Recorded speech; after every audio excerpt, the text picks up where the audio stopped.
불가능합니다. 이건 분명 누군가 도와준 게 아닙니까? 산골마을 출신 한국 소녀의 혁신적 알고리즘에 EMIT 교수진 전체가 발칵 뒤집혔습니다. 소녀가 화면을 켜자 화면 속 코드를 본 테슬라 AI 책임자가 벌떡 일어나 외쳤습니다. 이건 믿기지가 않습니다. 저희 팀 20명, 6개월, 수백억 예산으로도 못 푼 문제입니다. 아무도 예상하지 못했습니다. 전 세계를 뒤집을 이 알고리즘이 폐품장 쓰레기 속에서 시작됐다는 사실을 믿기지 않는 이야기 지금 시작합니다. 제 이름은 한소영입니다.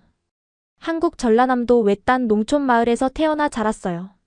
일론 머스크가 처음으로 우주선을 쏘아 올렸을 때 저는 할머니와 함께 농사를 짓고 있었죠. 실리콘밸리에서 AI 혁명이 일어날 때 저희 마을에는 인터넷도 제대로 되지 않았으니까요. 세계 언론이 앞다투어 제 이야기를 다루고 있지만 아무도 모르는 진짜 이야기가 있습니다. 스탠포드 AI 컨퍼런스에서 박수를 받기 한 달 전 제 모습은 이랬습니다. 비가 내리던 어느 날 아침, 저는 마을버스를 타고 45분을 달려 읍내 고등학교에 도착했습니다. 간밤에 할머니가 직접 다림질한 교복은 흠잡을 데 없이 깔끔했지만 제 손에 들린 책가방은 할머니가 시장에서 1,000원에 사오신 중고품이었죠. 부모님은 제가 10살 때 사업 실패로 집을 떠나셨고 그 후로 저와 할머니 단둘이 살고 있었습니다. 정보통신 시간에 반 친구 민지가 말했습니다. 또 코딩 수업이야. 김 선생님한테 제발 컴퓨터 좀 만지게 해달라고 부탁해봐. 저는 고개를 저었습니다. 어차피 난 컴퓨터 없잖아. 배워도 연습할 데가 없는데. 우리 학교 컴퓨터실에는 10년 된 컴퓨터가 겨우 8대, 30명이 돌아가며 사용해야 했습니다. 게다가 저처럼 여자애가 코딩은 무슨 이라는 말을 들으면서요. 소영아, 네가 진짜 IT 회사 취직하겠다고? 그거 서울 가서 엄청 공부 많이 해야 한대. 우리 같은 시골 애들은 그냥 농협이나 우체국 시험 준비하는 게 낫지 않아? 선생님들도 크게 다르지 않았습니다. 한소영, 넌 국어랑 영어는 잘하니까 문과 쪽으로 진로 생각해보는 게 어떨까? 그날 오후 저는 읍내 도서관에 들렀습니다. 컴퓨터를 1시간만 쓸 수 있었지만 그 1시간이 저에겐 세상으로 통하는 유일한 창이었죠. 코딩, 독학, 프로그래밍, 공부법이라고 검색하며 정보를 모았습니다. 학생 이용 시간이 끝났어요. 다른 분들도 기다리고 계시니까. 사서 선생님의 목소리에 펜으로 베껴 적던 노트를 급히 덮었습니다. 버스 시간도 늦어서 비를 맞으며 집까지 1시간을 걸어 돌아왔죠. 소영아, 오늘은 비가 많이 오네. 할미가 감자전 부쳐놨다. 집에 들어서자 할머니가 반갑게 맞아주셨습니다. 그러나 할머니의 미소 뒤에 감춰진 주름살은 더 깊어진 것 같았습니다. 올해도 농사가 잘 안 됐다는 신호였죠. 기다란 식탁에 앉아 감자전을 먹으며 오늘도 말하지 못했습니다. 사실 대학교에 가고 싶다는 것, 더 멀리 바깥 세상을 보고 싶다는 것을. 할머니는 이미 저를 위해 농사 지은 쌀을 팔아 학교에 보내고 계신데 더 큰 꿈을 말할 수 없었습니다. 할머니, 전 대학 안 갈래요. 빨리 취직해서 할머니 고생 안 시킬 거예요. 할머니는 웃으시며 제 머리를 쓰다듬으셨습니다. 소영아, 할미는 네가 하고 싶은 거 다 했으면 좋겠다. 네가 행복하면 할미는 그걸로 된 거야. 그날 밤 전등 아래 몰래 프로그래밍 책을 보던 저는 창밖에 비치는 무언가에 시선이 멈췄습니다. 비가 그치고 달빛이 물에 젖은 마을 쓰레기장을 비추고 있었고 그곳에 무언가 반짝이는 것이 보였습니다.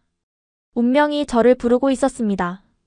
새벽 2시 집안의 모든 불이 꺼진 시간. 할머니의 코꼬리 소리가 들리는 것을 확인한 후 살금살금 현관문을 열었습니다. 바닥에 질퍽한 흙이 묻을까 염려되어 장화를 신고 손전등을 들고 마을 외곽 쓰레기장으로 향했습니다. 달빛 아래 번쩍이던 그것은 노트북이었습니다. 고급 제품이었던 것으로 보이는 은색 케이스는 한쪽이 깨지고 뒤틀려 있었고 화면에도 금이가 있었습니다. 아마도 서울에서 내려온 사람들이 새 것을 사면서 버린 게 분명했죠. 그래도 이걸 버려? 아깝다. 조심스럽게 노트북을 집어들었습니다. 생각보다 무거웠고 비에 젖어 있었지만 그런 것은 중요하지 않았습니다. 드디어 제 손에 컴퓨터가 들려 있었으니까요. 손전등을 비춰보니 유명 회사의 고급 모델이었습니다. 학교 컴퓨터실에서 본 적 없는 기종이었죠. 작동만 한다면. 노트북을 품에 안고 집으로 돌아와 제 방 구석에 숨겼습니다. 다음 날 아침 할머니께 밥상을 차려드리고 설거지까지 마친 후 학교에 갈 준비를 하는 척하며 배낭에 노트북을 넣었습니다. 소영아, 오늘은 비 안 온대. 우산 안 가져가도 된다. 네, 할머니. 저 다녀올게요. 하지만 그날 저는 학교에 가지 않았습니다. 처음으로 무단결석을 했죠. 대신 버스를 타고 읍내로 가서 오래된 전자제품 수리점을 찾았습니다. 할아버지 한 분이 낡은 라디오를 고치고 계셨습니다. 할아버지, 이거 고칠 수 있을까요? 노트북을 내밀자 할아버지는 안경 너머로 저를 빤히 쳐다보셨습니다. 학생이 어디서 이런 걸 주워왔어? 이거 비싼 물건인데. 쓰레기장에서 발견했어요. 버려진 거예요. 할아버지는 한참 노트북을 살펴보시더니 고개를 저으셨습니다. 메인보드는 멀쩡한 것 같은데 액정 위쪽이 깨졌고 배터리도 완전히 죽었어. 수리비가 20만 원은 넘을 텐데 그런 돈 있니? 제 가슴이 철렁 내려앉았습니다. 제게 그런 돈은 없었습니다. 할머니 약값도 빠듯한 형편에 그런 큰 돈을 구할 방법이 없었죠. 그럼 부품만 살 수는 없을까요? 제가 직접 고쳐볼게요. 할아버지가 놀란 눈으로 저를 바라보셨습니다. 학생이 컴퓨터 수리해 본 적 있어? 없지만 배우면 돼요. 인터넷에서 찾아볼 수 있잖아요. 한참을 망설이시던 할아버지는 한숨을 쉬시더니 작업대 아래에서 상자 하나를 꺼내셨습니다. 여기 내가 고장난 노트북들에서 빼놓은 부품들이 있어. 액정은 없지만 배터리는 다른 것들도 좀 있어. 가져가. 어차피 나한테는 쓸모없는 것들이야. 정말요? 얼마예요? 돈은 됐고 대신 약속 하나 해주겠니? 이거 고치면 나한테 보여줘. 학생이 어떻게 고치는지 궁금하네. 그날 저는 상자 가득한 부품들을 안고 집으로 돌아왔습니다. 동네 문방구에서 드라이버 세트와 인두기를 샀고 읍내 도서관에서 노트북 수리의 기초라는 책을 빌렸습니다. 그리고 집에 돌아와 할머니가 밭을 나가신 사이 제 방에서 작업을 시작했습니다. 첫 번째 시도는 실패였습니다. 배터리를 연결했지만 전원이 들어오지 않았죠. 두 번째 시도에서는 내부 메모리를 잘못 건드려 더 망가뜨렸습니다. 세 번째 시도에서는 납땜을 잘못해 손가락을 댔고요. 밤마다 학교 숙제를 마치고 몰래 노트북을 고쳤습니다. 열흘 밤을 고스란히 새우다시피 했죠. 그리고 마침내 11번째 밤. 제발 이번에는. 제발. 전원 버튼을 눌렀습니다. 그리고 기적이 일어났습니다. 화면 위쪽은 금이 가 있었지만 아래쪽은 멀쩡했죠. 부팅 소리가 들리고 리눅스 운영체제의 로그인 화면이 나타났습니다. 작동한다. 정말 작동해. 소리를 지를 뻔했지만 할머니가 깰까봐 입을 틀어막았습니다. 눈물이 볼을 타고 흘러내렸습니다. 손가락은 화상으로 붉게 부어 있었고 손톱 밑은 검은 때가 끼어 있었지만 그 어떤 순간보다도 행복했습니다. 화면에는 이전 주인이 남긴 파일들이 있었습니다. 그중 파이썬 프로그래밍이라는 폴더가 눈에 띄었습니다. 열어보니 프로그래밍 수업 자료였습니다.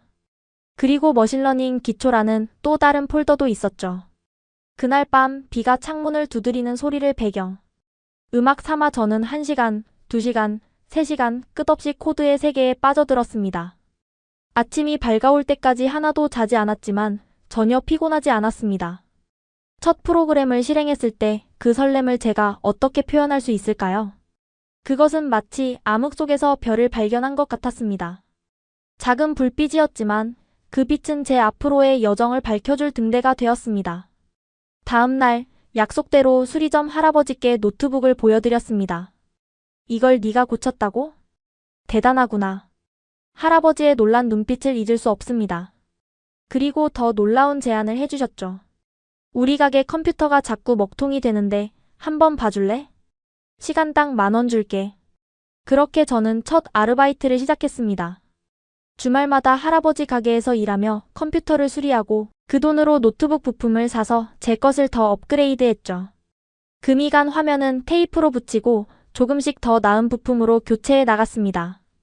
쓰레기장에서 발견한 노트북 한 대가 농촌 소녀의 인생을 바꾸어 놓기 시작했습니다. 이제 제게는 목표가 생겼습니다. 다른 사람들이 쉽게 살 수 있는 노트북 한 대가 이렇게 제 세상을 바꿨다면 저 역시 다른 이들의 세상을 바꿀 수 있는 무언가를 만들 수 있지 않을까요? 그리고 저는 이미 알고 있었습니다. 제가 만들고 싶은 그것이 무엇인지를. 우리 집 뒷마당에는 오래된 비닐하우스가 하나 있었습니다. 겨울에는 할머니가 김장 배추를 저장하는 곳이었지만 봄부터 가을까지는 거의 사용하지 않았죠. 저는 그곳을 제 비밀 작업실로 만들기로 했습니다. 낡은 책상을 놓고 자전거 다이나모를 개조해 만든 충전 장치도 설치했습니다. 페달을 밟으면 전기가 만들어지고 그 전기로 노트북 배터리를 충전할 수 있는 간단한 회로였죠. 전기가 끊기거나 할머니 몰래 공부할 때 사용하기 위해서였습니다. 소영아, 요즘 얼굴이 파리하다. 밤에 제대로 자니? 네, 잘 자요. 시험 준비하느라 조금 피곤한 것뿐이에요. 사실은 매일 밤 3시간씩 자며 코딩을 공부하고 있었습니다. 학교에서 돌아오면 할머니 일을 도와드리고 저녁을 먹은 후에는 숙제를 하고 그리고 할머니가 주무시면 비닐하우스로 살금살금 나갔죠. 때로는 비가 와서 지붕이 새기도 했고 여름밤에는 모기떼에 시달리기도 했습니다. 하지만 그 어떤 것도 저를 멈추게 할 수 없었습니다. 노트북에 저장된 파이썬 튜토리얼을 시작으로 저는 독학의 세계에 뛰어들었습니다. 처음에는 영어로 된 자료를 이해하는 것조차 힘들었습니다. 영어 단어장을 옆에 두고 하나하나 찾아가며 공부했죠. 변수, 함수, 알고리즘 같은 용어들은 처음에는 외계어처럼 느껴졌습니다. 가장 큰 어려움은 인터넷이었습니다. 우리 마을은 인터넷 품질이 매우 좋지 않았고 비가 오는 날이면 아예 끊기도 했죠. 당연히 우리 집에는 와이파이가 없었습니다.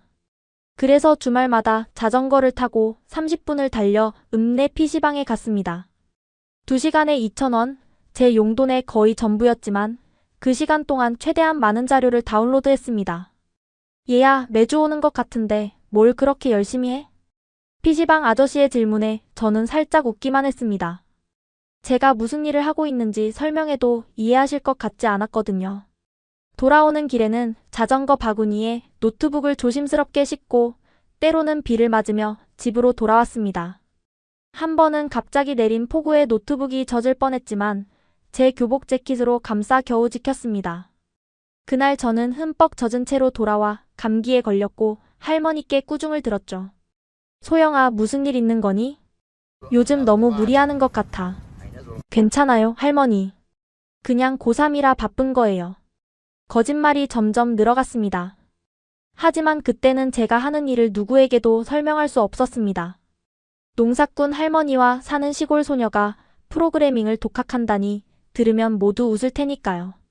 그렇게 6달이 지났습니다. 파이썬의 기본 문법을 마스터하고 간단한 웹 크롤링도 할 수 있게 되었습니다. 그러나 점점 더 고급 프로그래밍으로 나아가려면 더 많은 컴퓨팅 파워가 필요했습니다. 특히 머신러닝을 공부하기 시작하면서 저는 새로운 문제에 직면했습니다. 이 알고리즘을 실행하려면 최소 8GB 램이 필요합니다. 제 노트북은 겨우 최저 사양이었습니다. 업그레이드할 돈도 없었고 더 좋은 컴퓨터를 살 여유는 더더욱 없었죠. 그리고 머신러닝 모델을 훈련시키려면 몇 시간씩 컴퓨터를 켜두어야 했는데 전력 문제도 있었습니다. 그때 저는 혁신적인 아이디어를 떠올렸습니다. 꼭 고성능 장비가 필요할까? 저전력으로도 효율적으로 작동하는 알고리즘을 만들 수는 없을까? 이것이 제 연구의 시작이었습니다. PC방에서 다운로드한 학술 논문들을 밤새 읽으며 저는 기존 알고리즘의 비효율성을 발견했습니다. 대부분의 알고리즘은 컴퓨팅 파워가 충분하다는 가정하에 설계되었고 저전력 환경은 고려되지 않았죠. 그래서 저만의 방식을 개발하기 시작했습니다. 할머니가 김치를 담그실 때처럼 재료를 아끼고 효율적으로 사용하는 법을 알고리즘에 적용했습니다. 데이터를 더 작은 단위로 나누어 처리하고 불필요한 계산은 과감히 생략했죠. 자전거 발전기로 노트북을 충전하며 코딩하던 어느 날 또 다른 아이디어가 떠올랐습니다. 자전거를 페달링하는 속도가 불규칙한 것처럼 전력 공급이 불안정한 상황에서도 안정적으로 작동하는 알고리즘이 필요해. 그렇게 저는 변동 전력 적응형 알고리즘을 개발하기 시작했습니다. 전력이 불안정한 환경에서도 계산을 계속할 수 있고 심지어 중간에 전원이 꺼져도 중요한 데이터를 잃지 않는 시스템이었죠. 물론 수많은 실패가 있었습니다. 한 번은 모델을 훈련시키다가 노트북이 과열되어 꺼졌고 3일간의 작업물이 모두 날아가기도 했습니다. 그래서 USB 드라이브의 5분마다 자동으로 백업하는 프로그램도 만들었죠. 가을이 깊어가던 어느 날 밭일을 끝내고 돌아오시던 할머니가 비닐하우스에서 새어나오는 빛을 발견하셨습니다. 소영이가 자전거 발전기를 돌리며 코딩을 하고 있을 때 할머니가 들어오셨습니다. 모든 것이 들켰습니다. 할머니께 모든 것을 설명했습니다. 쓰레기장에서 노트북을 주워온 일, 몰래 코딩을 공부한 일, 그리고 저의 꿈까지. 할머니는 한참을 말없이 저를 바라보셨습니다. 그리고 갑자기 눈물을 훔치셨습니다. 소영아, 할미가 니를 도와주지 못해 미안하다. 아니에요, 할머니. 제가 할머니께 비밀로 했던 게 죄송해요. 할머니는 저를 꼭 안아주셨습니다. 네가 뭘 하는지는 잘 모르겠지만 네가 열심히 하는 걸 할미가 방해하고 싶지 않았어. 그런데 밤에 몰래 이러다 몸 상하면 어쩌니? 그날 이후 할머니는 제 작업실에 전기를 끌어오기 위해 읍내 전기기사를 불러주셨습니다. 물론 돈이 많이 들었지만 할머니는 내 꿈을 위한 거니까라고 하시며 흔쾌히 지원해 주셨죠. 그렇게 저는 더 많은 시간을 코딩에 쏟을 수 있게 되었습니다. 이제 자전거 발전기가 꼭 필요하지는 않았지만 그것은 제 알고리즘의 영감이 되었기에 계속 사용했습니다. 때로는 의도적으로 전원 플러그를 뽑고 발전기만으로 작동시키며 알고리즘을 테스트하기도 했죠. 내 노트북이 이렇게 불안정한 환경에서도 작동한다면 전 세계 인터넷과 전기가 부족한 지역의 누군가에게도 도움이 될 거야. 어느새 제 목표는 단순히 프로그래밍을 배우는 것을 넘어 저와 같은 환경의 사람들에게 도움이 되는 기술을 개발하는 것으로 변화해 있었습니다. 그러다 우연히 읍내 도서관 게시판에서 지역 과학 경진 대회 포스터를 보게 되었습니다. 디지털 혁신으로 지역 문제 해결하기가 주제였습니다. 상금은 50만 원, 저에게는 큰 금액이었습니다. 이거야. 내 알고리즘을 테스트할 기회가 왔어. 저는 그날 밤부터 준비를 시작했습니다. 저희 마을의 가장 큰 문제 중 하나인 농작물 병충해 조기 진단 시스템을 구상했습니다. 휴대폰 카메라로 농작물 잎사귀를 찍으면 질병을 분석하고 인터넷이 끊겨도 기본 진단 결과를 제공하는 앱이었죠. 비닐하우스 작업실에서 밤낮 없이 몰두했습니다. 저전력 환경에 최적화된 알고리즘으로 구동되는 이 앱은 스마트폰, 배터리를 최소한으로 사용하면서도 높은 정확도를 유지했습니다. 경진 대회가 일주일 앞으로 다가왔을 때 할머니가 비닐하우스로 찾아오셨습니다. 소영아, 이것 좀 받아. 할머니가 내미신 것은 낡은 봉투였습니다. 열어보니 현금 15만 원이 들어있었습니다. 할머니, 이게 뭐예요? 할미가 콩 조금 팔아서 마련한 거야. 대회에 나가려면 옷도 사야 하고 준비할 게 많을 거 아니니. 눈물이 왈칵 쏟아졌습니다. 할머니의 주름진 손을 꼭 잡고 약속했습니다. 꼭 이겨요, 할머니. 제 이름보다 할머니 이름을 더 빛나게 해드릴게요. 대회 준비를 위해 하루 2시간씩 자면서도 저는 그 어느 때보다 생기 넘쳤습니다. 제 코드가, 제 알고리즘이 어려운 환경 속에서 피워 올린 저만의 해결책이 곧 세상에 선보일 것이기 때문이었습니다. 이제 저는 더 이상 혼자가 아니었습니다. 할머니의 지지, 수리점 할아버지의 가르침, 그리고 쓰레기장에서 발견한 노트북이 저와 함께했습니다. 제가 짠 모든 코드줄에는 이들의 이야기가 담겨 있었습니다. 농촌 소녀의 고독한 학습은 이제 곧 첫 결실을 맺으려 하고 있었습니다. 대회 당일, 저는 할머니가 다려주신 하얀 블라우스와 검은 치마를 입고 읍내 문화센터로 향했습니다. 금이간 화면에 테이프를 붙인 노트북은 천으로 정성스럽게 감싸 배낭에 넣었고 할머니표 김밥도 챙겼습니다. 할머니는 마을 버스 정류장까지 배웅해 주셨습니다. 소영아, 떨지 말고 당당하게 해. 못해도 괜찮아. 네가 최선을 다했으니까. 네, 할머니. 잘 다녀올게요. 버스에 오르며 할머니를 향해 손을 흔들었지만 사실 가슴은 쿵쾅거렸습니다. 지금까지 제 코딩을 본 사람은 아무도 없었으니까요. 과연 제가 만든 앱이 다른 사람들 눈에는 어떻게 보일지 두려웠습니다. 문화센터에 도착하자 이미 많은 참가자들이 자리를 잡고 있었습니다. 대부분 도시에서 온 고등학생들이었고 몇몇은 대학생처럼 보이기도 했습니다. 다들 최신 노트북과 태블릿을 펼쳐놓고 있었습니다. 저기 참가 등록은 어디서 하나요? 안내 데스크에서 이름을 말하고 참가자 배지를 받았습니다. 18번 부스. 구석에 위치한 작은 테이블이었지만 저에겐 그것조차 감격스러웠습니다. 테이프로 고정된 노트북 화면을 펼치고 보조 배터리를 연결했습니다. 몇몇 참가자들이 제 노트북을 힐끗거리며 웃는 것이 보였습니다. 누군가는 저건 뭐야, 골동품인가? 라고 놀리기도 했죠. 하지만 상관없었습니다. 중요한 건 노트북 외관이 아니라 그 안에 담긴 코드니까요. 심사위원단이 부스를 돌며 프로젝트를 평가하기 시작했습니다. 인근 대학교 교수, IT 기업 임원, 지역 농업 전문가로 구성된 5명의 심사위원이었습니다. 그들이 18번 부스에 다가오기 전 옆 부스의 평가를 듣고 있으니 심장이 더 빨리 뛰기 시작했습니다. 이 앱의 시장성이 좋네요. 벤처 투자를 고려해보세요. 딥러닝 모델의 정확도가 인상적입니다. 드디어 제 차례가 왔습니다. 5명의 심사위원이 제 앞에 섰고 그중 한 분이 먼저 물었습니다. 학생 이름과 학교, 그리고 프로젝트에 대해 간단히 소개해주세요. 안녕하세요. 저는 한소영입니다. 금산농업고등학교 3학년이고 제 프로젝트는 저전력 최적화 농작물 병충해 진단 시스템입니다. 심사위원들의 표정이 미묘하게 바뀌었습니다. 한 분은 안경을 고치며 제 노트북을 쳐다보았습니다. 흥미로운 주제네요. 이 시스템은 어떻게 작동하나요? 저는 천천히 깊게 숨을 들이마신 후 설명을 시작했습니다. 처음에는 목소리가 떨렸지만 코드와 알고리즘에 대해 말하기 시작하자 자신감이 생겼습니다. 제가 개발한 시스템은 3가지 특징이 있습니다. 첫째, 저전력 환경에서도 작동합니다. 둘째, 인터넷이 끊겨도 기본 기능은 유지됩니다. 셋째, 일반 스마트폰 카메라로 90% 이상의 정확도로 주요 농작물 질병을 진단할 수 있습니다.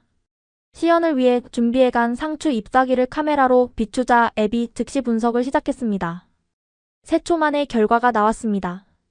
진단 결과, 녹균병 확률 94%, 권장 조치, 감염된 잎 제거 및 구리 성분 살균제 살포. 한 심사위원이 눈썹을 치켜 올렸습니다. 인상적인데요. 이 정도 속도와 정확도라면 최신 서버급 하드웨어를 사용한 것 같은데 이 노트북으로 어떻게 가능한 거죠? 제가 개발한 알고리즘은 연산을 최소화하기 위해 데이터를 압축하고 꼭 필요한 계산만 수행합니다. 기존 모델은 모든 픽셀을 분석하지만 제 모델은 병증이 나타날 가능성이 높은 영역만 집중적으로 분석해 자원을 절약합니다. IT 기업 임원으로 보이는 심사위원이 궁금하다는 듯 물었습니다. 흥미롭네요. 이런 접근법을 어떻게 생각해냈죠? 저는 잠시 망설였지만 솔직하게 말하기로 했습니다. 사실 제 노트북이 너무 낡아서 일반적인 AI 모델을 실행할 수 없었습니다. 그래서 어떻게든 작동하게 만들려고 연구하다가 개발하게 되었습니다. 우리 집은 농사를 짓는데 전기도 자주 끊기고 인터넷도 불안정해서 그런 환경에서도 작동하는 시스템을 만들어야 했거든요. 심사위원들이 서로 눈빛을 교환했습니다. 농업 전문가가 한 발 더 다가와 노트북을 자세히 살펴보았습니다. 이 노트북에 테이프가 붙어 있네요. 네, 화면 위쪽이 금이 가서 테이프로 고정해 놓은 거예요. 쓰레기장에서 주웠거든요. 순간 부스 안이 조용해졌습니다. 심사위원 한 분이 믿기지 않는다는 듯 물었습니다. 잠깐, 이 프로젝트를 쓰레기장에서 주운 노트북으로 개발했다고요? 네, 6달 전에 발견했어요. 배터리가 완전히 죽어서 자전거 발전기로 충전해가며 코딩했습니다. 그들의 표정이 놀라움에서 진지함으로 바뀌었습니다. 한 심사위원이 목을 가다듬었습니다. 한소영 학생, 솔직히 말해보세요.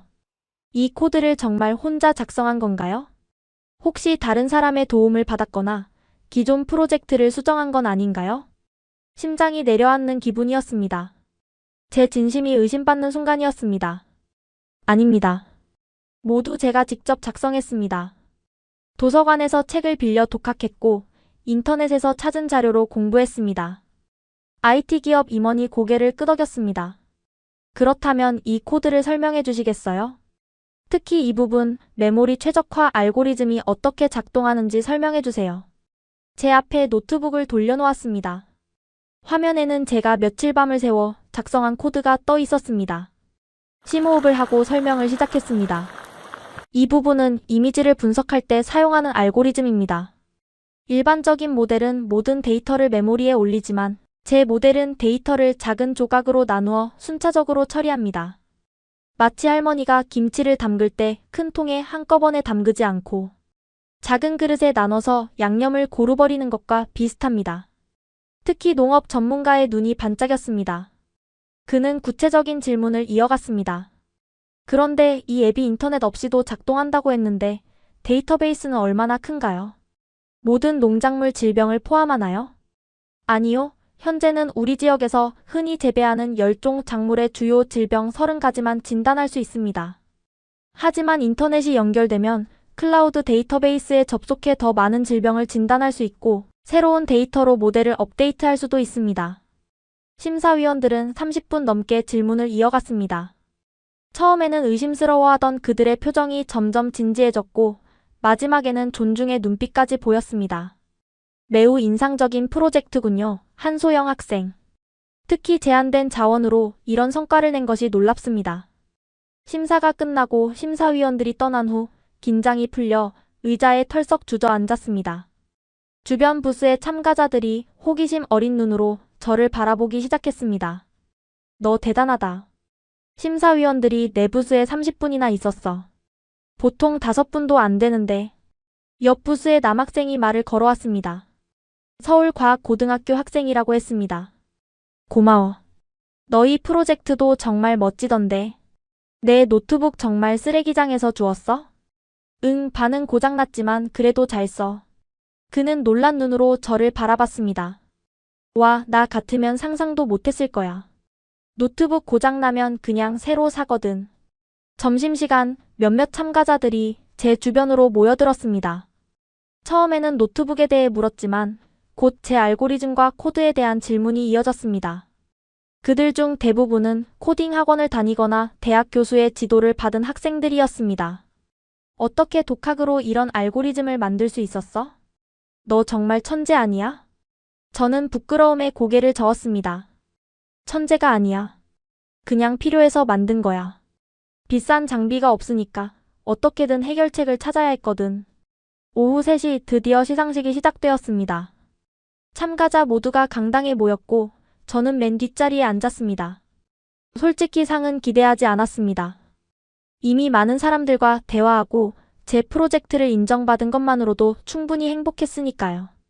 장려상, 서울과학고등학교 김민준 학생의 스마트 교통 시스템.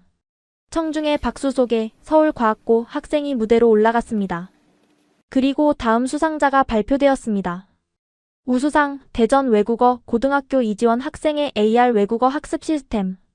이어서 대상 발표 시간. 심장이 빠르게 뛰기 시작했습니다. 이번 대회의 대상은 진행자가 봉투를 열고 잠시 놀란 표정을 지었습니다.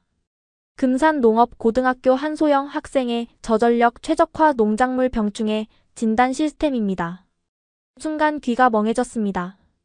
내 이름이 맞나요? 주변에서 박수 소리가 들리고 누군가 제 어깨를 두드렸습니다. 소영아, 내 이름 불렀어. 얼른 올라가. 떨리는 다리로 무대에 올라갔습니다. 트로피와 상장 그리고 상금 50만 원을 받았습니다. 진행자의 마이크가 제 앞으로 왔습니다. 한소영 학생, 소감 한마디 부탁드립니다. 마이크 앞에 서자 온몸이 굳어버렸습니다. 하지만 객석에서 누군가 파이팅! 외치는 소리에 용기를 냈습니다. 저를 믿어주신 할머니께 이 상을 바치고 싶습니다. 그리고 어려운 환경이 때로는 새로운 해결책을 찾는 원동력이 될 수 있다는 걸 말하고 싶어요. 감사합니다. 짧은 소감이었지만 강당에는 큰 박수가 울려 퍼졌습니다. 시상식이 끝난 후 지역 신문사 기자가 인터뷰를 요청했습니다. 농업소녀, 쓰레기장 노트북으로 IT 혁신을 이루다라는 제목의 기사가 다음날 지역 신문 일면을 장식했습니다. 집으로 돌아오는 버스 안에서 저는 창밖을 바라보며 생각했습니다. 이제 제 삶이 조금씩 변하기 시작했습니다. 하지만 이것은 끝이 아니라 시작에 불과했습니다. 아직 제가 가야 할 길이 멀리 펼쳐져 있었으니까요. 마을에 도착했을 때 할머니가 버스 정류장에서 기다리고 계셨습니다. 할머니 품에 뛰어들어 트로피를 보여드렸습니다. 할머니, 제가 대상 탔어요. 할머니의 눈에서 눈물이 흘러내렸습니다. 우리 소영이가 해냈구나. 그날 저녁 마을 이장님이 찾아오셨습니다. 소식을 듣고 축하해주러 오신 거였습니다. 소영이 정말 대단하다. 우리 마을에서 이런 인재가 나다니. 이장님은 제 이야기를 듣고 감탄하시더니 중요한 제안을 하셨습니다. 소영아, 마을회관에 남는 방이 있는데 거기서 연구를 계속하는 게 어떻겠니? 컴퓨터도 오래됐지만 하나 있고 인터넷도 빠른 편이야. 제 눈이 반짝였습니다. 비닐하우스보다 훨씬 나은 환경이었습니다. 정말요? 감사합니다, 이장님. 그날부터 저는 마을회관의 작은 방에서 코딩을 계속했습니다. 학교 선생님들의 태도도 달라졌습니다. 정보 선생님은 특별히 저를 불러 프로그래밍 관련 책들을 빌려주셨고, 진로 선생님은 대학 추천서를 써주겠다고 제안하셨습니다. 소영이가 이런 재능이 있는 줄 몰랐어. 미안하다. 저는 웃으며 고개를 저었습니다. 괜찮아요, 선생님. 저도 제가 이런 일을 할 수 있을 줄 몰랐으니까요. 지역 신문 기사는 점차 더 큰 매체로 퍼져나갔습니다. 도단위 신문에 실리고 농업 관련 월간지에도 소개되었습니다. 제 앱에 관심을 보이는 농업 회사들도 생겨났습니다. 작은 성공이었지만 저에게는 인생을 바꾸는 전환점이었습니다. 노트북 화면에 붙인 테이프를 바라보며 생각했습니다. 이것이 단지 부서진 기기를 수리한 것이 아니라 제 미래를 향한 첫 번째 계단이었다는 것을. 그리고 더 큰 꿈이 제 마음속에 자라나고 있었습니다. 전 세계 자원이 부족한 지역에서도 사용할 수 있는 기술을 만들고 싶었습니다. 제가 경험한 어려움을 겪는 사람들에게 도움이 되는 혁신을 이루고 싶었습니다. 대회에서 받은 상금 50만 원으로 노트북 화면을 교체하고 메모리도 업그레이드했습니다. 테이프는 더 이상 필요 없었지만 작은 조각을 남겨두었습니다. 제 여정의 시작을 잊지 않기 위해서였죠. 지역 신문에 실린 기사 덕분에 몇몇 농업기술 회사에서 연락이 왔습니다. 제 앱을 실제 농가에 적용해 보고 싶다는 제안이었습니다. 학교 선생님들의 도움으로 주말마다 인근 농가들을 방문해 앱을 테스트하고 개선했습니다. 실제 환경에서의 피드백은 프로그램을 더욱 견고하게 만들었습니다. 소영 학생 앱 덕분에 배추 농사 절반은 살렸어요. 정말 고마워요. 한 농부 아저씨의 말씀에 가슴이 뜨거워졌습니다. 제 코드가 실제로 누군가에게 도움이 된다는 사실이 저에게는 가장 큰 보상이었습니다. 그렇게 몇 달이 흘렀습니다.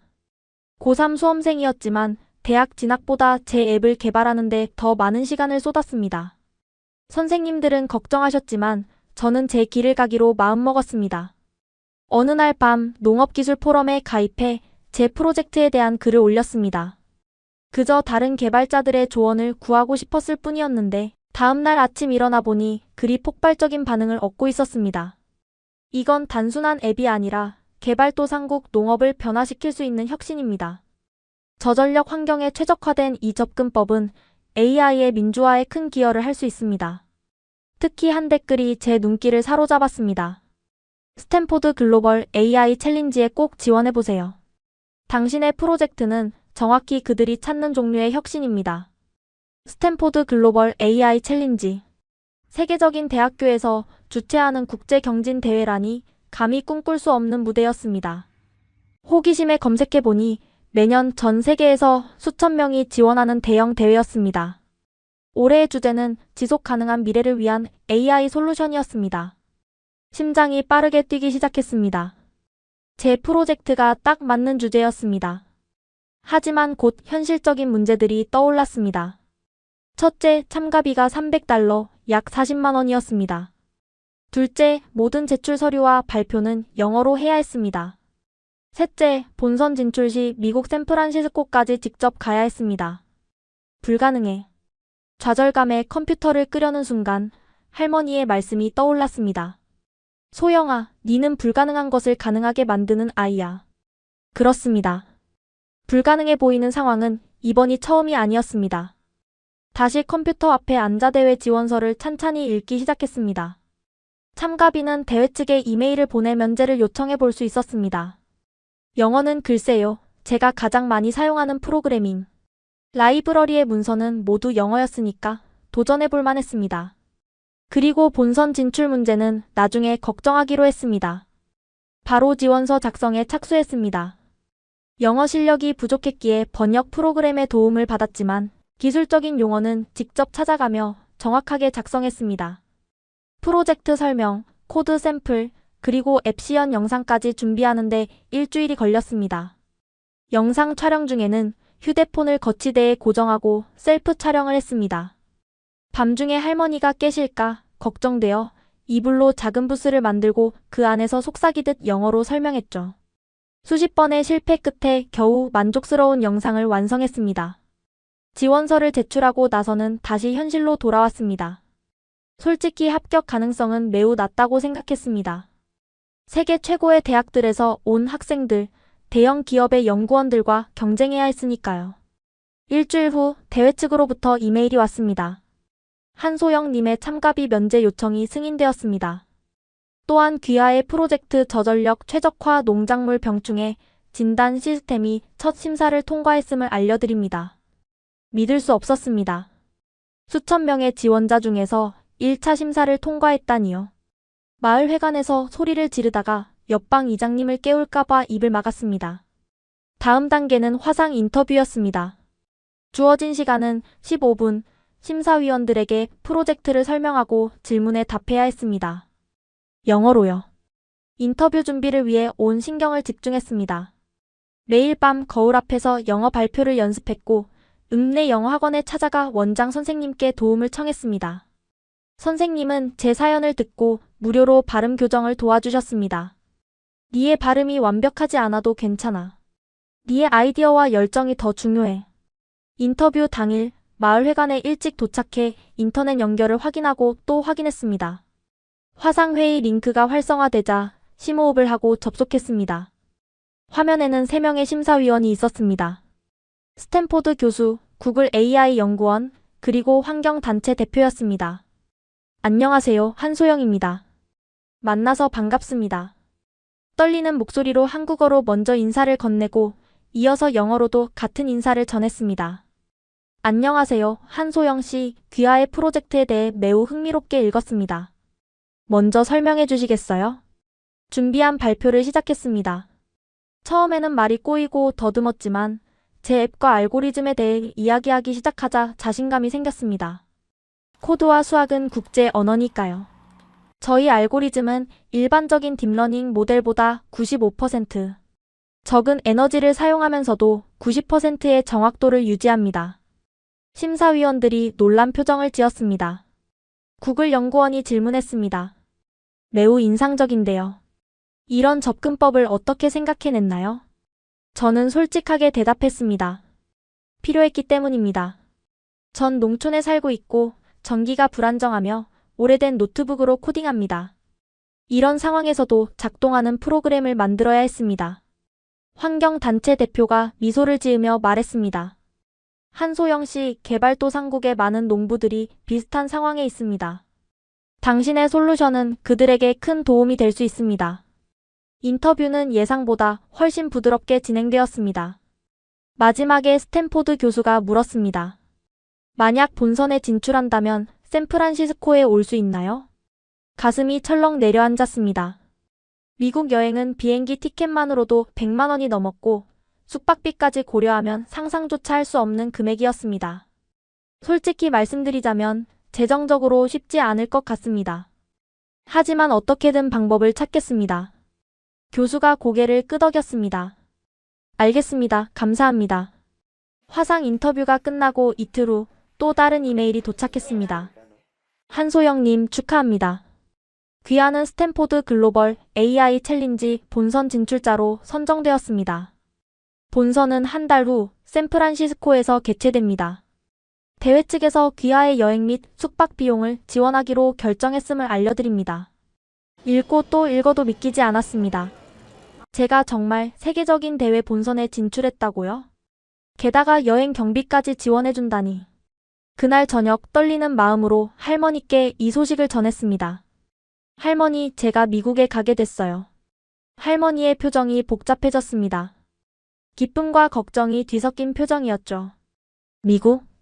그렇게 먼 곳에. 소영아, 네 혼자 갈 생각이니? 네, 대회에서 경비를 지원해준대요. 호텔도요. 비행기표는? 할머니가 걱정스럽게 저를 바라보며 물어보셨습니다. 비행기 값은 제가 벌어볼게요. 제가 대답하자 할머니는 한참을 말없이 앉아 계셨습니다. 그러다 천천히 말씀하셨습니다. 네가 태어나서 한 번도 서울도 안 가봤는데 이제는 지구 반대편까지 가는구나. 할머니의 눈에 눈물이 고였습니다. 저도 울컥했습니다. 할머니 안 갈까요?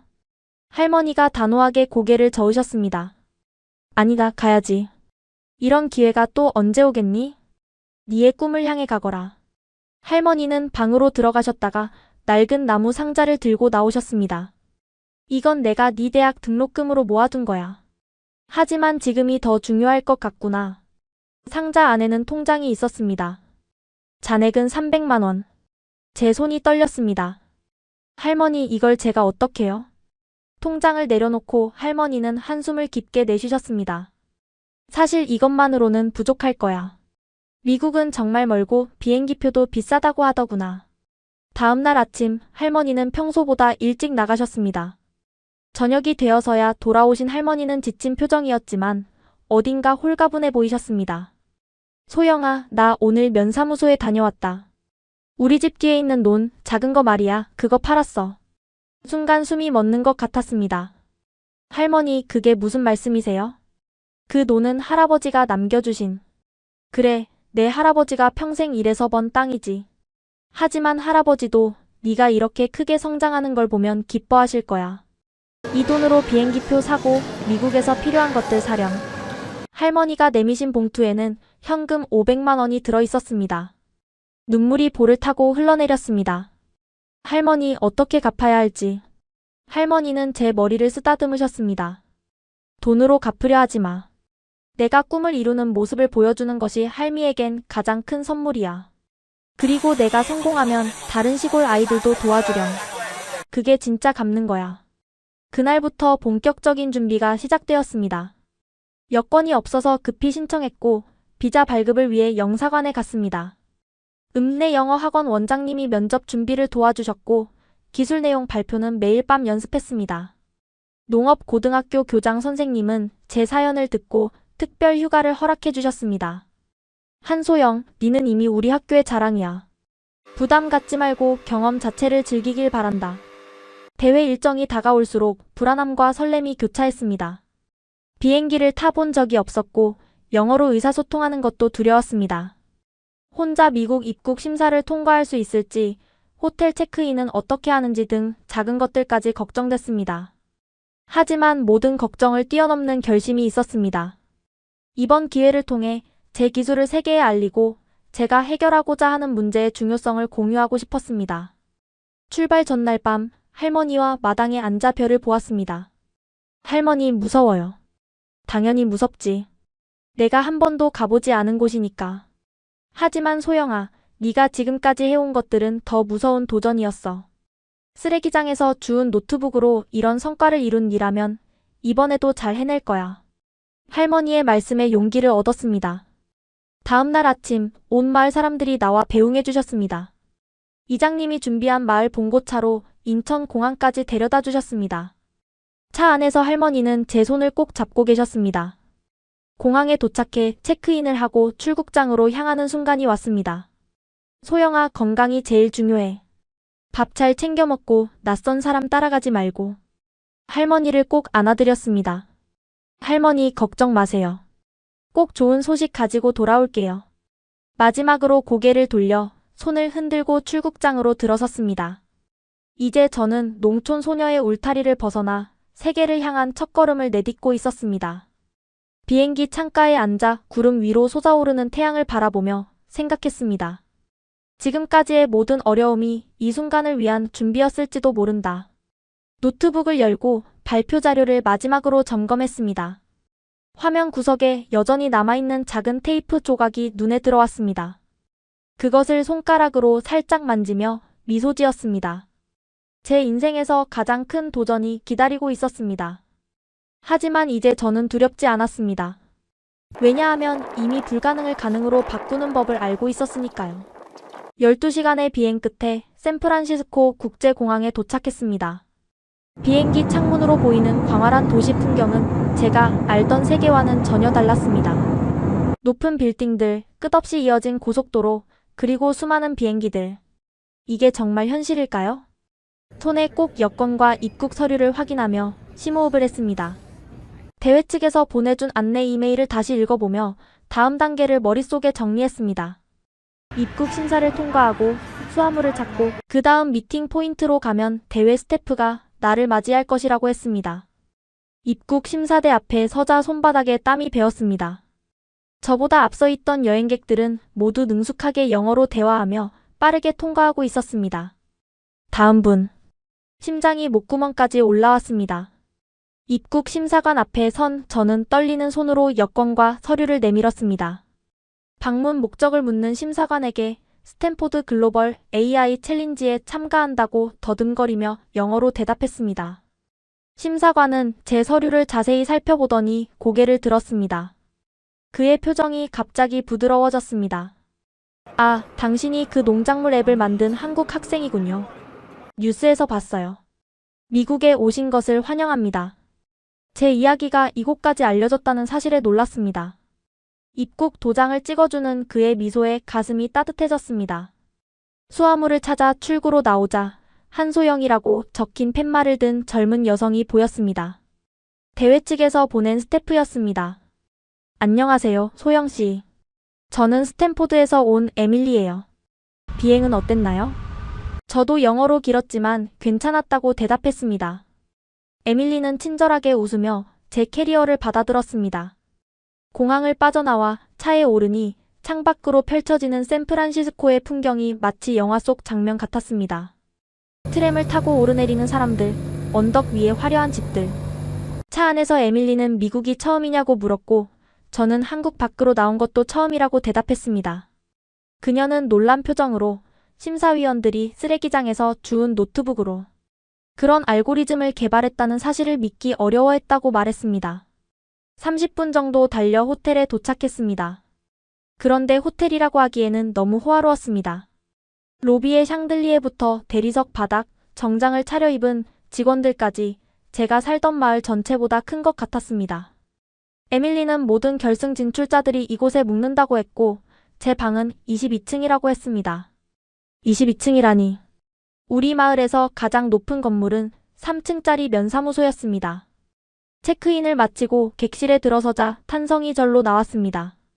킹사이즈 침대, 초대형 TV, 도시 전경이 내려다 보이는 창. 이게 다 저를 위한 공간이라니 믿기지 않았습니다. 에밀리는 환영 만찬이 저녁 7시에 메인 볼룸에서 열리고 그곳에서 다른 결승 진출자들을 만날 수 있을 거라며 잘 쉬라고 인사했습니다. 에밀리가 떠나고 저는 침대에 앉아 잠시 현실을 받아들이려 노력했습니다. 어제까지만 해도 할머니와 함께 작은 시골집에 살던 제가 오늘은 샌프란시스코의 고급 호텔 22층에 앉아있다니요. 창밖을 바라보며 할머니가 보고 계시면 얼마나 놀라실지 상상했습니다. 핸드폰을 꺼내 방 안의 모습을 사진으로 찍었습니다. 나중에 할머니께 보여드리기 위해서였죠. 저녁 식사 시간이 다가오자 정장을 입고 메인 홀로 향했습니다. 볼룸에 들어서자 화려한 장식과 정장 차림의 사람들이 눈에 들어왔습니다. 최소 100명은 되어 보이는 인원이 작은 그룹을 이루어 대화하고 있었습니다. 그 중에서 저는 눈에 띄게 다른 모습이었죠. 금발의 키 큰 여성이 다가와 인사했습니다. 그녀는 자신을 대회 총괄 책임자인 레베카 chen 박사라고 소개했고 제가 이곳에 오게 되어 매우 기쁘다고 했습니다. 레베카 박사는 저를 다른 참가자들에게 소개해 주었습니다. MIT, 하버드, 스탠포드의 학생들, 구글과 마이크로소프트의 엔지니어들. 모두가 친절했지만 대화를 따라가기 힘들었습니다. 너무 빠른 영어 속도, 기술적인 용어들. 누군가 저에게 프로젝트에 대해 설명해 달라고 물었습니다. 모두의 시선이 저에게 집중되었습니다. 심호흡을 하고 준비한 설명을 시작했습니다. 처음에는 더듬거렸지만 제 프로젝트에 대해 이야기하기 시작하자 자신감이 생겼습니다. 저희 알고리즘이 제한된 자원 환경을 위해 설계되었고 95% 적은 전력으로도 90%의 정확도를 유지한다고 설명했습니다.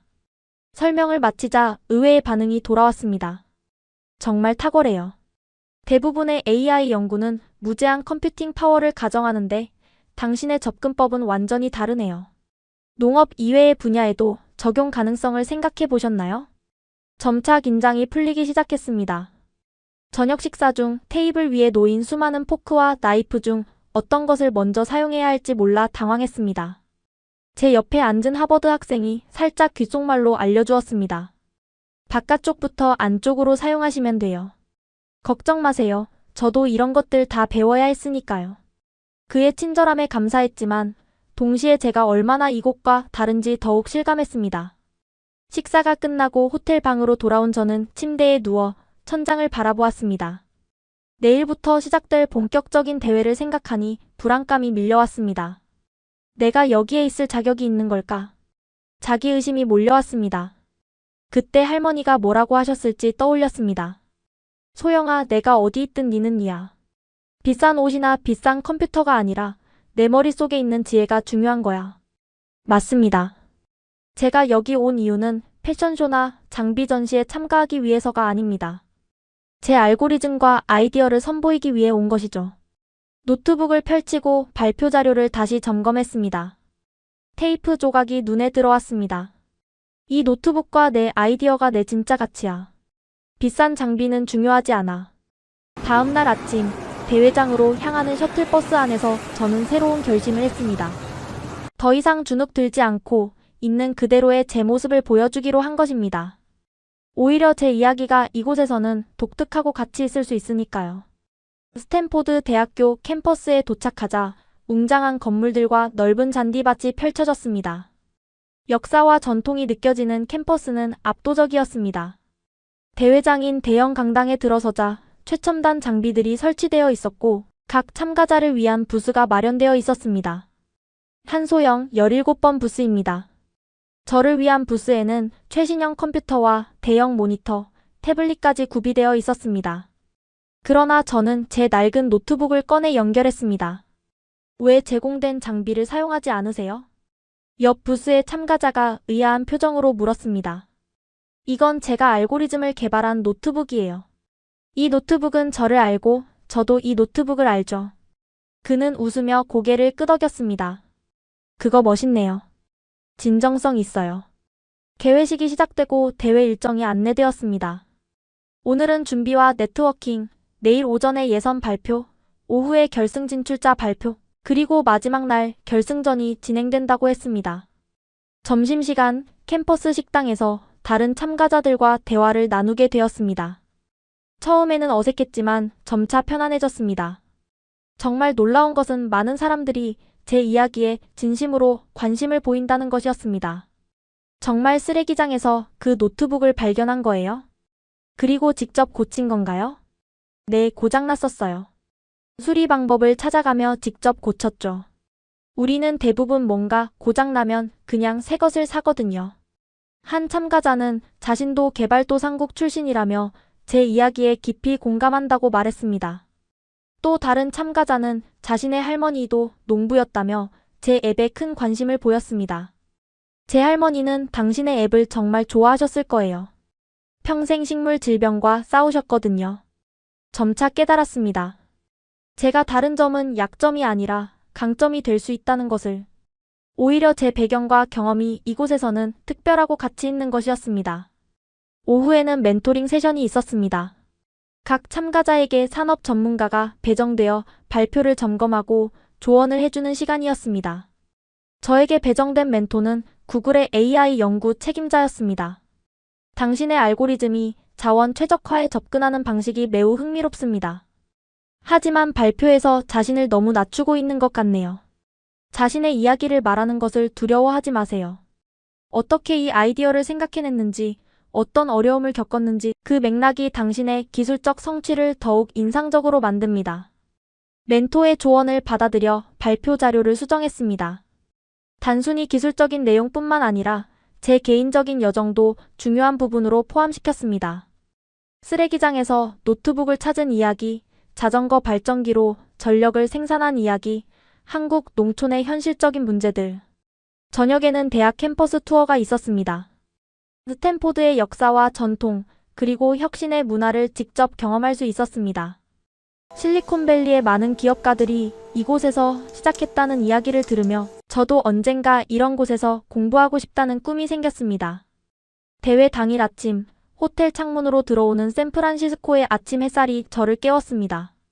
발표 시간은 오전 10시 30분, 제 차례는 5번째였습니다. 준비실에서 노트북을 펼쳤습니다.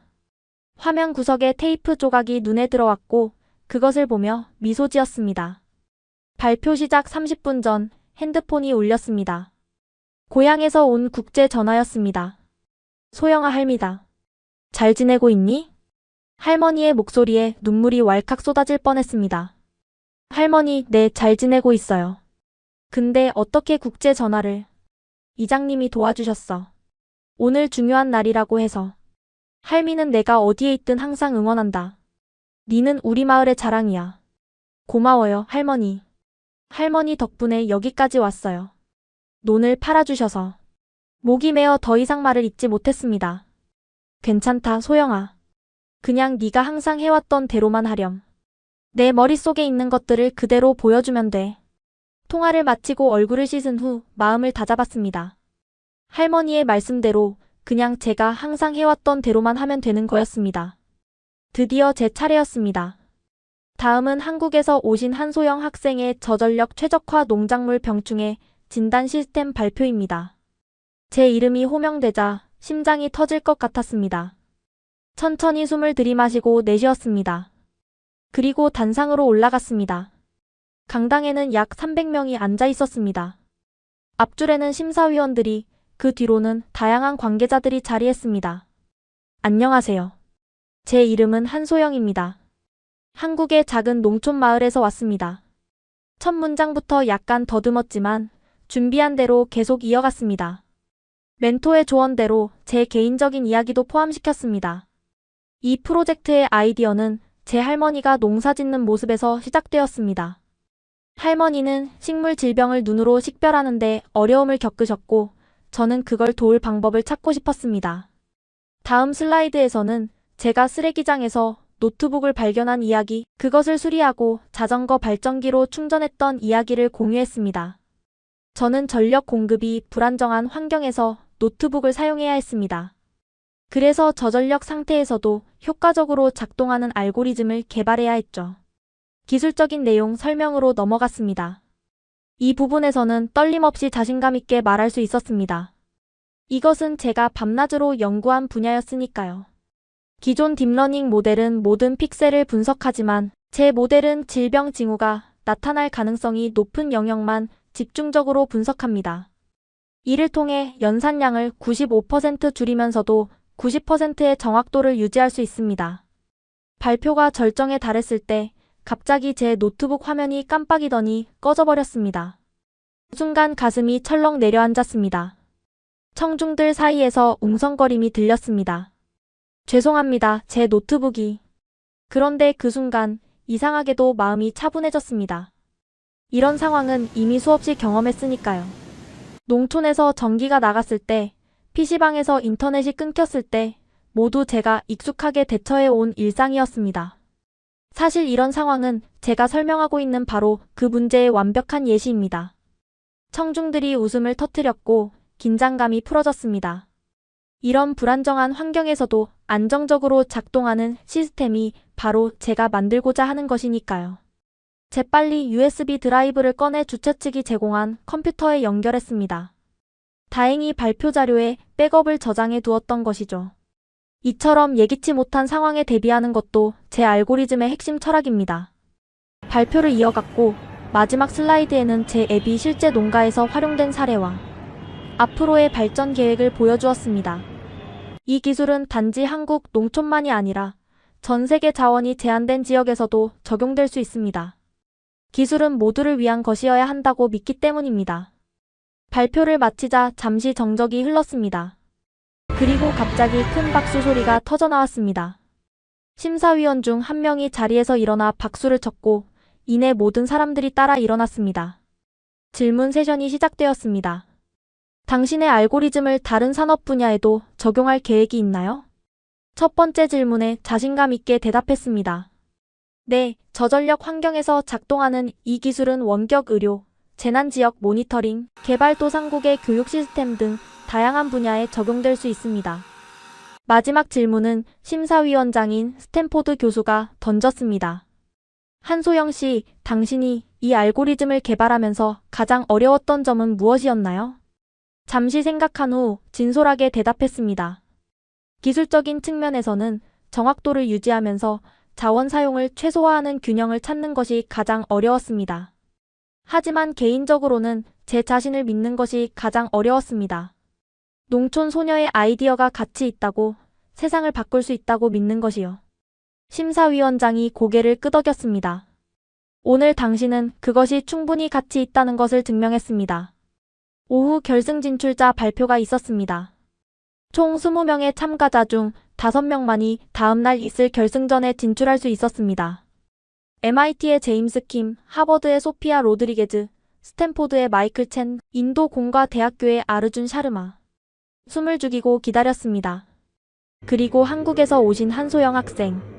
심장이 터질 것 같았습니다. 제 주변에서 박수 소리가 들렸고 옆자리에 있던 사람들이 어깨를 두드리며 축하해 주었습니다. 결승전 날 무대 위에서 제 이름이 소명되었습니다. 이번 스탠포드 글로벌 AI 챌린지의 대상은 한국에서 온 한소영 학생입니다. 순간 귀가 멍해졌습니다. 내 이름이 맞나? 꿈을 꾸는 것 같았습니다. 무대로 올라가는 다리가 후들거렸지만 그 평온함이 다시 찾아왔습니다. 무대 중앙에서 트로피를 받으며 바라본 객석은 모두 기립박수를 치고 있었습니다. 앞줄에 앉아있던 테슬라의 AI 개발 총괄 책임자까지도 일어나 박수를 치고 있었습니다. 한소영 학생, 우승 소감 한 말씀 부탁드립니다. 마이크 앞에 서서 심호흡을 했습니다. 이 영광을 저를 믿어주신 할머니께 바칩니다. 할머니는 제 꿈을 위해 소중한 논을 파셨습니다. 그리고 전 세계 자원이 부족한 지역에 있는 모든 아이들에게 말하고 싶습니다. 여러분의 아이디어는 가치가 있습니다. 여러분의 경험은 특별합니다. 도전을 두려워하지 마세요.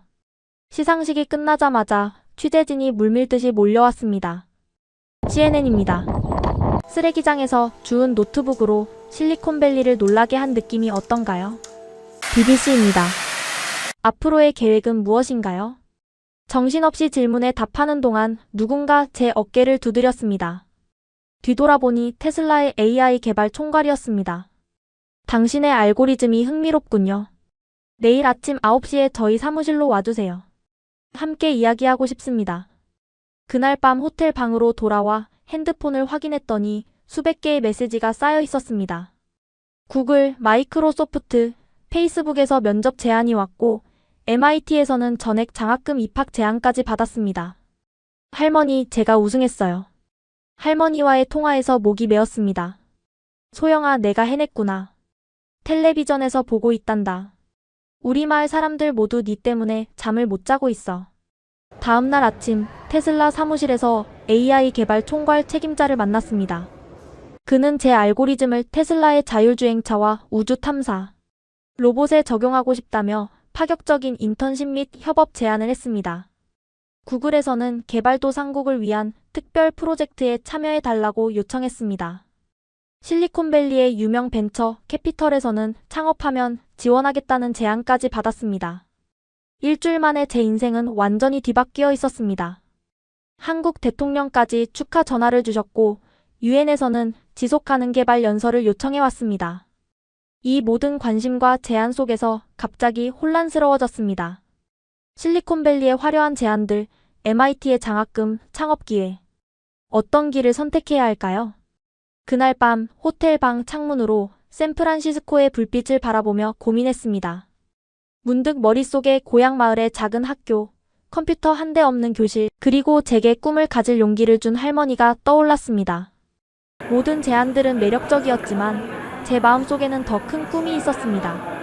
저와 같은 환경에 있는 아이들에게 기회를 주는 것, 그것이 제가 진정으로 하고 싶은 일이었습니다. CNN과의 인터뷰에서 저는 처음으로 제 꿈을 밝혔습니다.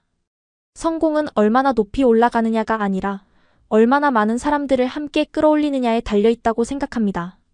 저는 고향으로 돌아가 농촌 지역 아이들을 위한 코딩 학교를 세우고 싶습니다. 이 인터뷰가 방송된 후 더 놀라운 일이 벌어졌습니다. 구글 재단에서는 농촌 기술 교육 프로젝트를 위한 지원금을 약속했고 빌 게이츠 재단에서도 연락이 왔습니다. 수많은 제안과 가능성 속에서 마침내 저는 결정을 내렸습니다. 마지막 날 아침 샌프란시스코 호텔에서 열릴 기자회견을 준비하면서 거울 앞에 서서 깊은 숨을 들이마셨습니다.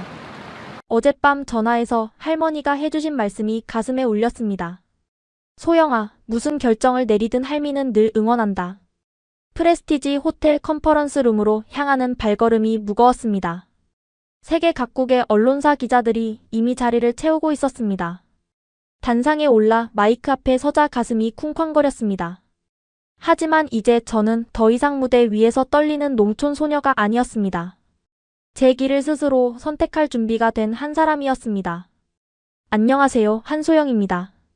지난 일주일간 저는 많은 분들로부터 놀라운 제안들을 받았습니다. 모든 제안이 영광스러웠고 그 어떤 것도 쉽게 거절할 수 없었습니다. 잠시 침묵 후 제 결정을 발표했습니다. 저는 MIT의 전액 장학금을 받아들이기로 결정했습니다. 기자들이 서둘러 메모를 했습니다. 하지만 단순히 학업에만 전념하지는 않을 것입니다. 구글 재단과 협력하여 글로벌 농촌 코딩 이니셔티브를 설립하고 방학마다 한국으로 돌아가 우리 마을과 주변 농촌 지역의 아이들에게 코딩을 가르칠 계획입니다. 그리고 테슬라와는 인턴십 프로그램을 통해 저전력 컴퓨팅 분야의 실무 경험을 쌓기로 했습니다. 질문이 쏟아졌습니다. 즉각적인 고액 연봉 대신 학업을 선택한 이유는 무엇인가요? 저는 아직 배워야 할 것이 많습니다. MIT에서의 교육은 제가 더 큰 임팩트를 만들어내는데 필요한 지식과 네트워크를 제공할 것입니다. 돈은 언제든지 벌 수 있지만 세계 최고의 교육 기회는 다시 오지 않을 수도 있으니까요. 기자회견이 끝난 후 MIT 학장이 다가와 악수를 청했습니다. 한소영 씨, 당신의 비전에 감명받았습니다. MIT는 당신의 글로벌 농촌 코딩 이니셔티브를 전폭적으로 지원할 것입니다. 구글 재단의 대표도 축하의 말을 전했습니다. 우리는 당신의 이니셔티브에 향후 3년간 지원하기로 결정했습니다. 당신과 같은 비전을 가진 젊은이가 필요했습니다. 테슬라의 AI 개발 총괄도 미소를 지었습니다. 현명한 선택입니다. 교육은 언제나 좋은 투자죠. 우리 인턴십 프로그램에서 당신을 기다리겠습니다. 그날 저녁 호텔 방으로 돌아와 할머니께 전화를 걸었습니다. 할머니, 제가 MIT에 가기로 했어요. 하지만 걱정 마세요. 방학마다 꼭 돌아올 거예요. 우리 마을 아이들에게 코딩을 가르치는 교실도 열 거고요. 할머니의 목소리가 떨렸습니다. 소영아, 할미는 네가 무슨 결정을 하든 늘 사랑한다. 그런데 MIT가 뭐 하는 곳인지 할미는 잘 모르겠구나. 저는 웃으며 대답했습니다. 세계 최고의 대학이에요, 할머니. 거기서 더 많은 것을 배우고 더 많은 사람들을 도울 수 있는 지식을 얻을 거예요. 그렇구나. 우리 소영이가 이렇게 큰 대학에 간다니 믿어지지가 않는구나. 근데 학비는 어떻게 하니? 걱정 마세요, 할머니. 전액 장학금이에요. 그리고 구글이라는 회사에서 제 프로젝트에 후원도 해주기로 했어요. 구글? 그게 뭐 하는 회사니? 인터넷 검색하는 회사예요, 할머니. 아, 맞다. 제가 방학에 돌아오면 할머니께도 스마트폰 사용법 알려드릴게요. 통화를 마치고 창밖으로 샌프란시스코의 불빛을 바라보았습니다. 불과 몇 주 전만 해도 상상조차 할 수 없었던 미래가 눈앞에 펼쳐져 있었습니다. 다음 날, 한국으로 돌아가는 비행기에 오르며 고향과 세계를 연결하는 다리가 되겠다는 결심을 다졌습니다. 집에 도착하자 마을 사람들이 현수막을 걸고 환영해 주셨습니다. 우리의 자랑 한소영을 환영합니다. 이장님이 마을 회관에서 간단한 환영식을 준비해 주셨고 그 자리에서 저는 처음으로 농촌 코딩 캠프 계획을 발표했습니다. 이번 여름 마을 회관에서 2주간 코딩 캠프를 열고 싶습니다. 우리 마을과 인근 학교 아이들이 무료로 참여할 수 있어요. 구글에서 노트북 20대를 후원해 주기로 했습니다. 사람들의 눈이 반짝였습니다. 우리 애들도 소영이처럼 될 수 있을까요? 컴퓨터가 없는 애들도 참여할 수 있나요? 네, 모든 장비는 캠프에서 제공됩니다. 중요한 건 아이들의 호기심과 열정이에요. 코딩 캠프 첫날, 20명의 아이들이 모였습니다. 놀랍게도 그중 절반이 여학생이었습니다. 예전에는 여자가 무슨 코딩이냐며 무시당했던 그 아이들이었죠. 여러분, 저는 이 마을에서 자라며 많은 한계에 부딪혔어요. 하지만 그 한계가 오히려 저만의 창의적인 해결책을 찾게 해주었습니다. 여러분도 각자의 한계를 넘어서는 방법을 찾을 수 있어요. 캠프가 진행되면서 아이들은 자신의 일상 문제를 해결하는 간단한 앱을 만들기 시작했습니다. 한 여학생은 할머니의 약 복용 시간을 알려주는 앱을, 다른 학생은 가족 농장의 물주기 일정을 관리하는 프로그램을 만들었습니다. 마지막 날, 아이들은 자신들이 만든 프로젝트를 부모님과 마을 주민들에게 발표했습니다. 그중 한 소녀가 특히 기억에 남았습니다. 저는 소영 언니처럼 세계를 바꾸고 싶어요. 이 작은 앱은 시작에 불과해요. 언니가 MIT에서 돌아오면 더 많이 배우고 싶어요. 그 소녀의 눈빛에서 저는 예전의 제 모습을 보았습니다. 열정과 호기심, 그리고 세상을 바꾸고 싶은 의지가 담겨 있었습니다. 여름이 끝나갈 무렵 MIT 입학을 준비하며 할머니와 마지막 저녁을 보냈습니다. 마당에 앉아 별을 바라보는 우리의 오랜 방식으로요. 소영아, 네가 이 마을 아이들에게 한 일은 정말 대단하다.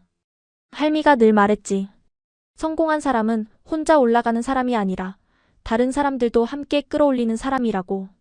할머니, 제가 MIT에서 배우는 모든 것을 이곳에 다시 가져올게요. 그리고 언젠가는 우리 마을에 세계 최고의 코딩 학교를 세울 거예요. 할미는 내가 그럴 거라 믿는다. 네가 항상 옳은 선택을 해왔으니까. 다음 날, 인천공항에서 보스턴행 비행기에 오르며 제 선택이 옳았다는 확신이 들었습니다.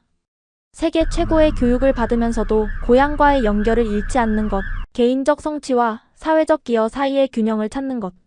그것이 제가 선택한 길이었습니다. 비행기 창문으로 한국의 땅이 멀어지는 것을 바라보며 생각했습니다. 이제 저는 두 세계 사이의 다리가 되어 제가 받은 기회를 더 많은 아이들에게 나누어 줄 것입니다. 그것이 제 성공의 진정한 의미가 될 것입니다. 쓰레기장에서 발견한 노트북 한 대로 시작된 여정. 그 작은 시작이 이제 세계를 향한 큰 발걸음이 되었습니다. 그리고 저는 이 물결을 제가 자란 작은 농촌 마을로 가져가기로 결심했습니다. 이제 그 여정은 여전히 현재 진행형입니다. 여러분 오늘의 사연 어떠셨나요? 쓰레기장에서 건진 노트북 한 대, 자전거 페달을 밟아 만든 전기, 그리고 300명 앞에서 울린 기립박수. 기존 딥러닝 대비 연산량 95% 절감, 정확도 90% 유지. 스탠포드 글로벌 AI 챌린지 대상. 테슬라 AI 총괄이 코드를 보더니 말했습니다. 우리 팀 20명이 6달간 해결 못한 문제입니다. 아무도 믿어주지 않았습니다. 시골 여학생이 무슨 코딩이냐던 그 교실에서 새벽 2시 비닐하우스 안에서 묵묵히 페달을 밟으며 코드를 짰습니다. 그리고 마침내 세계가 그 코드 앞에 일어섰습니다. 가슴이 뜨거워지셨다면 댓글에 꿈 한 글자만 남겨주십시오. 여러분의 공유 한 번이 지금 이 순간에도 어딘가의 비닐하우스에서 홀로 버티고 있는 아이에게 닿습니다. 우리가 이 이야기를 기억하는 한 그 아이는 혼자가 아닙니다. 감사합니다.